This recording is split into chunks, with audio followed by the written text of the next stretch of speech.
Welcome back to the channel. Right, today I have for you a unique Swedish vehicle.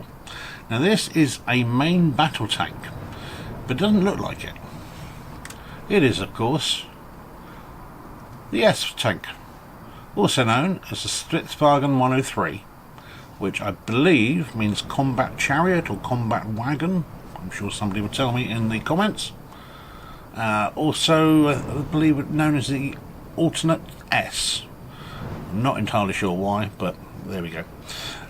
So, this is by Sluban, and what we will do is we will do the usual format where I will do a 60-second speed build, show you some pics, and then we'll get to the review. So, let's crack on and build.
Welcome back. Right, first of all, the instructions.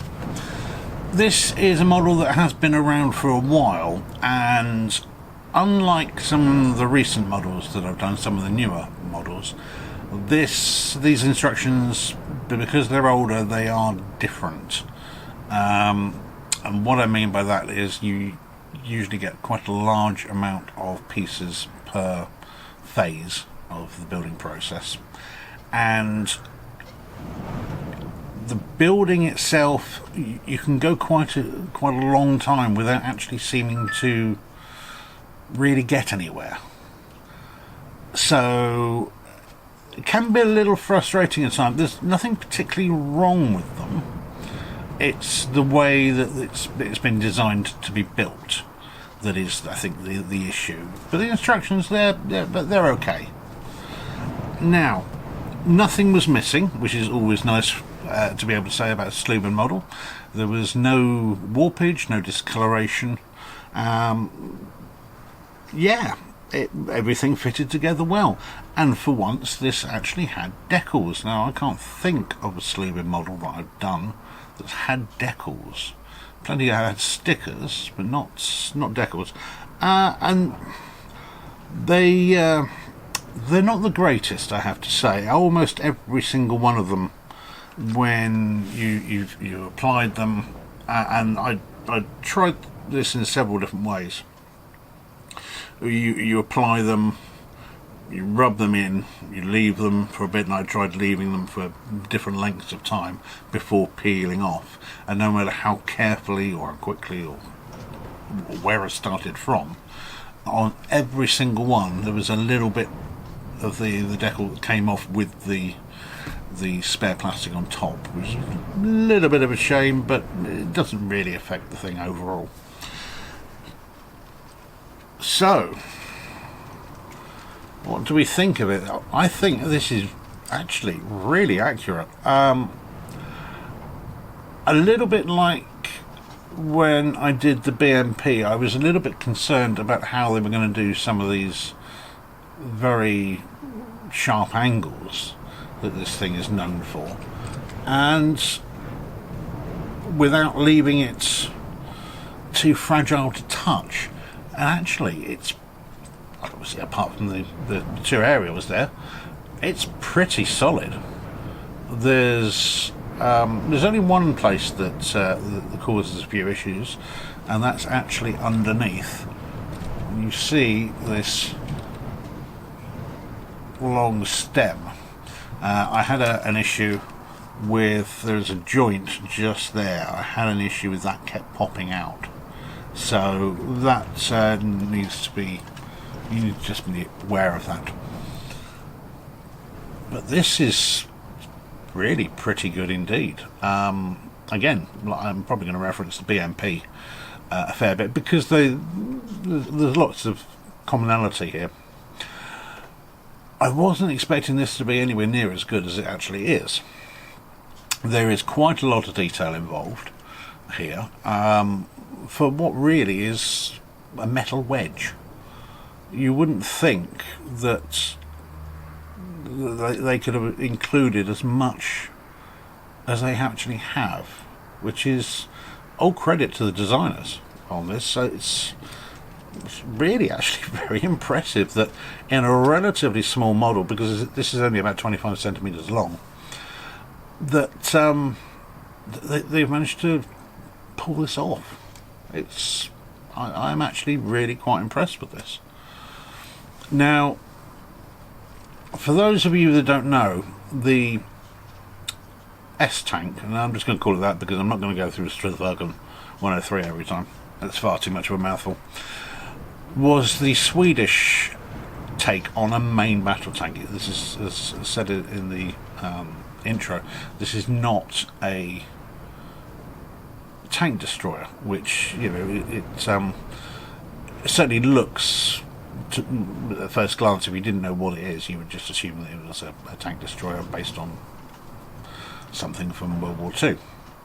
But the whole concept of the turretless main battle tank was that it was the tank itself that was the mobile and would do all the work. So the gun itself is actually fixed, which means, obviously, like a tank destroyer, you can afford to put a bigger gun inside a tank if it's not going to be moved, or moved very much, but in this case not moved at all. So that means that everything has to go with mobility. Now, in real life, this essentially has two modes. You have the mobility, where it is basically like it's, and what I'm going to do, I'm going to grab my turntable and show you, because if I put it on the desk it's going to be too low and you won't be able to really see it. So it's like that, and in that particular mode you can travel around quite happily as much as you want, as fast as the thing will go. And interestingly, this will go backwards as fast as it goes forwards. But if you notice, the gun is up at an angle. So if anything came in front of you, unless it was very, very tall, forget it, you're not shooting at it. So that comes then. Now, I know this is siege mode from World of Tanks, but basically this little, that line that I pointed out earlier that popped out a couple of times, you've got a little thing at the end here that you twist, and just like the real thing, this changes the whole look and formation of the tank itself. And now, as you can see, the gun barrel is, well, it's pretty much level, 90 degrees to the ground. And I have to say, hats off to Sluban for coming up with what in the end is actually a really very simple system of doing this. When I was putting it together, I kept looking at it thinking, well, what is this? What are they going to do with it? I didn't understand. But once it's done, it's actually really very clever indeed. So yeah, I've doff my hat to them for that. So that just, yeah, adds to the accuracy of it. Two minifigures with it, one tank commander and one guy in, I don't know if it's supposed to be a life jacket or a high-vis jacket. It's quite Swedish. These obviously now are obsolete tanks. The Swedes have switched over to Leopard 2s and have done for some time, but for a completely unique Cold War tank, and there's just nothing like this. Even a lot of the other things that resemble it, like the tank destroyers. This is, yeah, it's something different again. So as part of any sort of Cold War collection, this really does need to be in there. And I'm really happy to say that Sluban have done a really nice job on this. Now, this comes out at £23.11. And this is my only sort of gripe with this. Because for less than £1 more than you can buy this for, I can get the T14 Armata, which is an excellent tank model.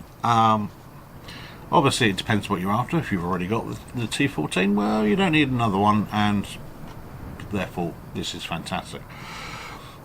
But I think it's just a tad pricey for what it is, but it is very good. So there we go. That is my review for the Strv103, the S tank. It's a lot better than I thought it would be, and there's a few really clever little things in here.